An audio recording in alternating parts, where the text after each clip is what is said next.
So I'm Ella Monk and I work for Cloudflare as a product specialist. It was my first time presenting in a conference. The audience was lovely, they were very receptive, and I've had some very kind people come up and speak about the presentation, ask me more in-depth questions. Our staple is application services.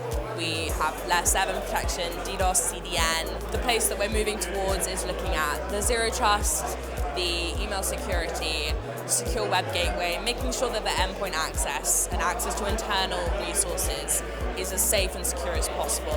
And that's something that we've found really beneficial being built onto our network and making sure that it's as fast as possible, as well as having security and privacy at the forefront of our minds.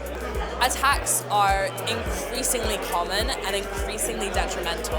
Higher level of sophistication with these social engineering attacks make it really difficult for companies to handle this kind of thing. Breaches are often seen in the news. They're very big, they're very costly, and reputationally they can be quite damaging.